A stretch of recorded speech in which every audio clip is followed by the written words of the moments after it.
Welcome to the Explainer. So, if you're the kind of person who loves to dig deep, uncover hidden layers of meaning, and truly grasp the mechanics of reading ancient texts, well, you are in exactly the right place.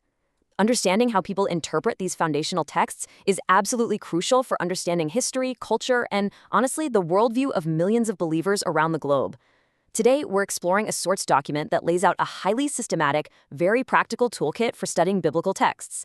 Whether you're coming at this from a theological angle or you're simply a student of history and literature, having a structured methodology is just incredibly important. We're going to break down the author's specific techniques to show you exactly how this analytical framework operates from the inside out. Okay, let's take a quick look at our roadmap for today's methodology. We're going to hit four main areas: grasping the whole picture, interrogating the text, consulting references, and finally, scripture versus scientific theory. All right, diving right into section 1, grasping the whole picture. Because, as the text argues, context is literally everything. The author really drives home this idea of connecting the dots. Basically, you absolutely have to understand the whole picture before you can accurately interpret the tiny individual parts. You can't just isolate one single line, right? The logic here is that you've got to connect words to phrases, lines to verses, and ultimately chapters to entire books. The text specifically warns against the trap of selectively cherry-picking verses. It points out that many critics out there will freely quote a book up to a certain point, but then completely disregard other chapters in that exact same book if they don't happen to fit a specific doctrine or tradition. To really hammer home the danger of ignoring that wider context, the author uses this famous quote from the book of Matthew as kind of a case study to challenge critics. The text poses a really logical test here. If someone chooses to believe these specific, recorded words of Jesus, well, how can they logically reject his other words in the exact same book regarding his crucifixion and resurrection?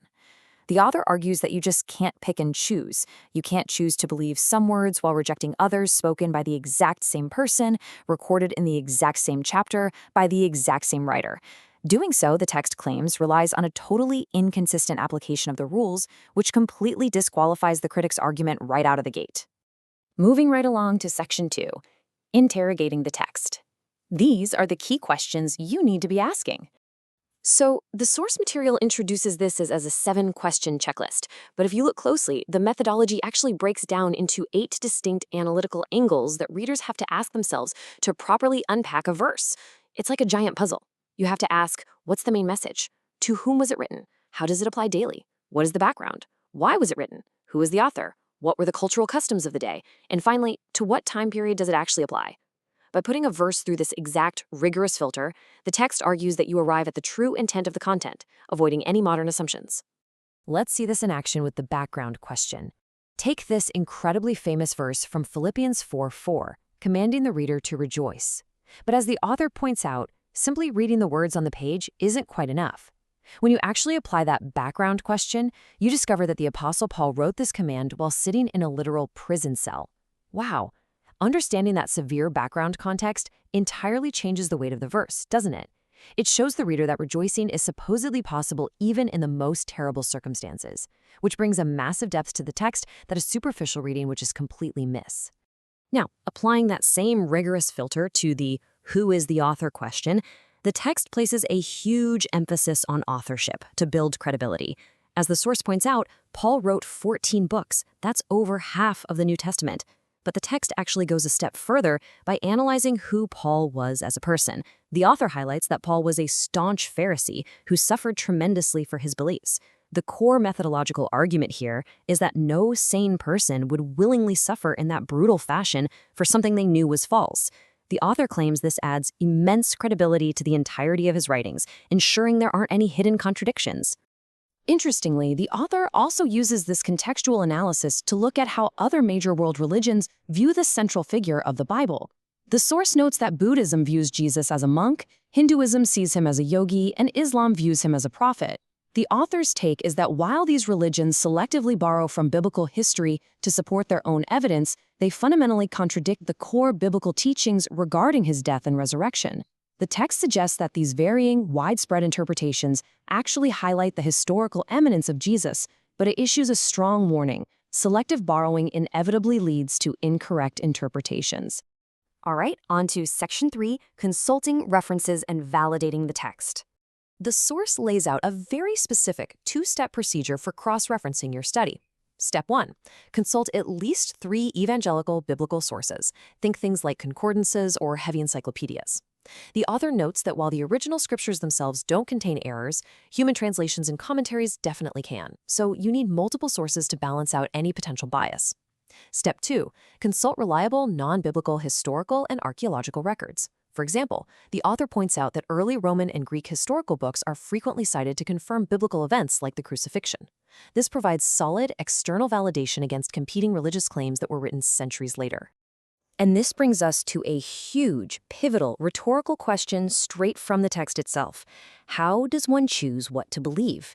This right here is the core dilemma the author is trying to solve.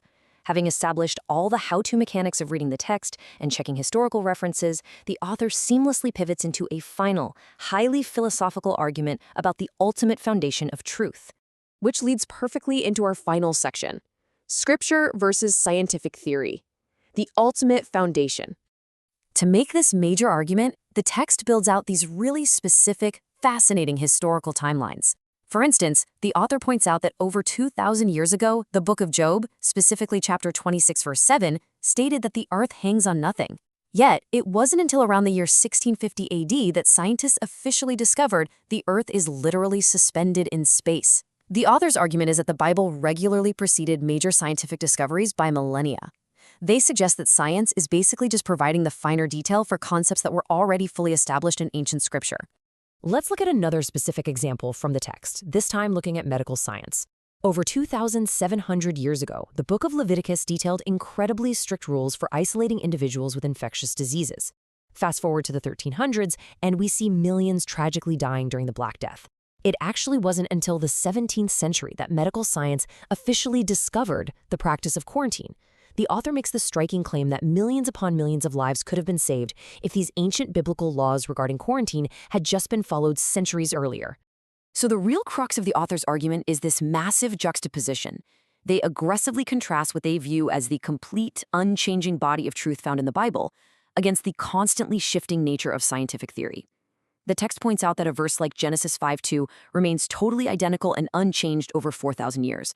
In stark contrast, the author argues that scientific theory is subject to constant change, endless reinterpretation by researchers, and frankly, frequent textbook revisions. The source questions why anyone would choose to rest their core beliefs on what it calls the shaky foundation of changing science, rather than the solid, unchanging foundation of Scripture.